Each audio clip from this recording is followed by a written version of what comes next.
আপনাদের একটা জিনিস দেখাই। আমার একটা মুরগি আছে আপনার প্রায় 2.5 বছর 3 বছর পুরানো। ওই মুরগিটা ও এত পরিমাণ ডিস্টার্ব করে যেটা কল্পনার বাইরে। দেখেন। ও যে এত পরিমাণে দুষ্ট, ও হইছে আমাদের বাসার সবথেকে বড় মুরব্বি। মানে আপনার এক সাইড ডিম পেড়া শুরু করে 30টা 32টা ডিম পেড়ে। ঠিক আছে? মানে তার গেটআপই হইছে অন্যরকম। সে কোনো মুরগিরে আপনার রাখবে না তার কাছে, সে একলা সব খাইবে। ঠিক আছে? সবাই সে মারধর করবে আর আমার আম্মুর সাথে যে কি বেয়াদবি করে ও, সেটা ধারণার বাইরে। অনেক বেয়াদবি করে। এই টেবিল খরচ কা সবাই লাগে। আর সে কিন্তু আপনার উমে বেশি দিন থাকে না। যদি ধরে ওরে 5-7 দিনের ভিতরে ভাঙ্গি আবার ডিম পেড়া শুরু করে। মানে তার স্টাইলই হয়েছে অন্যরকম। যাও আম্মা ডাকে তোমার। আর সে কিন্তু একলা থাকে সবসময়। এই যে দেখেন আমার এই বড় একটা ঘর ওর জন্য বানানো, এর ভিতরেও একলা থাকে। ও কারোর সাথে থাকবে না। এই একটু খাইছে, ওই একটু খাইবে, আবার ওই গেছে ডিম পেড়ে কোন দেখেন।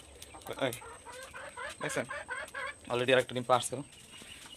এই কামিয়েছে এইটা ডিম পারবে আর এই সবার সাথে একটু বেদবি করবে।